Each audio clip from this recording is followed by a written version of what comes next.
শুরু করছি মহারাব্বুল আলমিনের নামে, যিনি পরম করুণাময় এবং অত্যন্ত দয়ালু। আমি অ্যাডভোকেট কাজী হুমায়ুন কবির। এই মুহূর্তে আছি ফেসবুক পেজে উকিলবাড়ি আইন সহায়তা কেন্দ্রে। যারা আমার এই ভিডিওটি দেখছেন সবাইকে জানাই আমার সালাম, আসসালামু আলাইকুম রহমতুল্লাহি ওয়া বারাকাতুহু। আজকে আমি আপনাদের সামনে উপস্থিত হয়েছি নতুন একটি টপিকস নিয়ে। অনেকেই প্রশ্ন করেছেন যে অর্পিত সম্পত্তি কাকে বলে, অর্পিত সম্পত্তি কি, বা অর্পিত সম্পত্তিটা সম্পর্কে আপনারা জানেন না, জানতে চান, এরকম বেশ অনেকেই আমাকে প্রশ্ন করেছেন। তাই এই বিষয় নিয়ে আজকে আমি যে ভিডিওটি করছি, আশা করি এই ভিডিওটি দেখলে আপনারা অর্পিত সম্পত্তি সম্পর্কে একটি সুস্পষ্ট ধারণা হবে, অর্পিত সম্পত্তি সম্পর্কে আর কোনো সমস্যা থাকবে না। তো অর্পিত সম্পত্তি কি? 1956 সালে যখন পাক ভারত যুদ্ধ শুরু হয়, অর্থাৎ 1956 সালে যখন পাক ভারত যুদ্ধের সময় যে সকল পাকিস্তানি নাগরিক এই দেশ ছেড়ে ভারতে গমন করেছিলেন, অর্থাৎ পাক ভারতের যে যুদ্ধের সময় যখন এই দেশের নাগরিক তাদের স্থাবর অস্থাবর সম্পত্তি ফেলে ভারতে গমন করেছিলেন, পাকিস্তান প্রতিরক্ষা সার্ভিসের বিধি মোতাবেক, অর্থাৎ পাকিস্তান প্রতিরক্ষা সার্ভিস কর্তৃক যে বিধি মোতাবেক ওই সকল ব্যক্তিকে শত্রু বলে আখ্যায়িত করেছেন।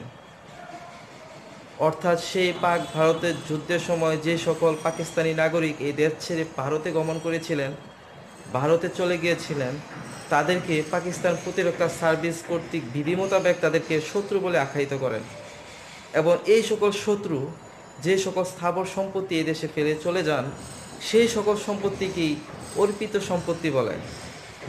অর্থাৎ ওই শত্রুর সেই সম্পত্তিকে শত্রু সম্পত্তি বলে আগে আখ্যায়িত করেছিলেন, অর্থাৎ তাদের সে সম্পত্তিকে প্রথমে শত্রু সম্পত্তি বলেছিলেন, শত্রু সম্পত্তি হিসেবে চিনতেন সবাই।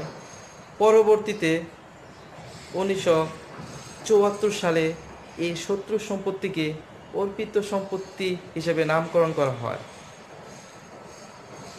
বাংলাদেশে এই অর্পিত সম্পত্তি প্রত্যর্পণ আইন 2001 অনুসারে 1965 খ্রিস্টাব্দ থেকে 1969 খ্রিস্টাব্দের 16ই ফেব্রুয়ারি পর্যন্ত, এই সময়টার মধ্যে, অর্থাৎ 1965 সাল থেকে 1969 সালের ফেব্রুয়ারি মাসের 16 তারিখ পর্যন্ত যে সকল পাকিস্তানি নাগরিক, অর্থাৎ যে সকল পাকিস্তানি নাগরিক এই দেশ ছেড়ে, অর্থাৎ পূর্ব পাকিস্তান ছেড়ে বর্তমান বাংলাদেশ ছেড়ে ভারতে গমন করেছিলেন, ভারতে চলে গিয়েছিলেন,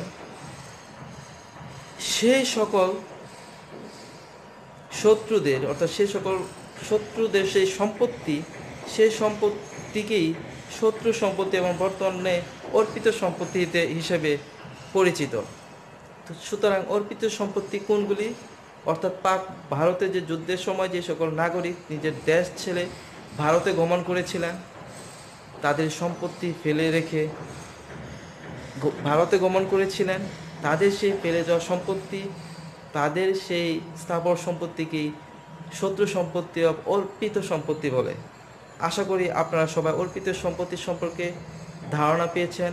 এই অর্পিত সম্পত্তি অনেকে নামে বেনামে কারো কাছে মৌখিকভাবেও বিক্রি করে গিয়েছেন, অনেকে সেই সম্পত্তি দখল করে ভোগ দখল করছেন।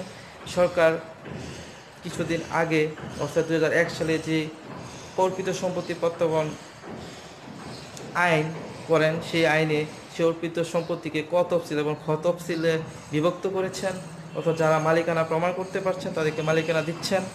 এবং আপনারা জানেন যে খ তফসিল ইতিমধ্যে বাতিল করা হয়েছে।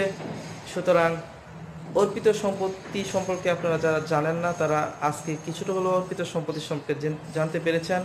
সুতরাং আজকে আমি আমার ভিডিওর মাধ্যমে এই আইনের এই ছোট্ট সমস্যাটি সমাধান করলাম। আশা করি সবাই বুঝতে পেরেছেন।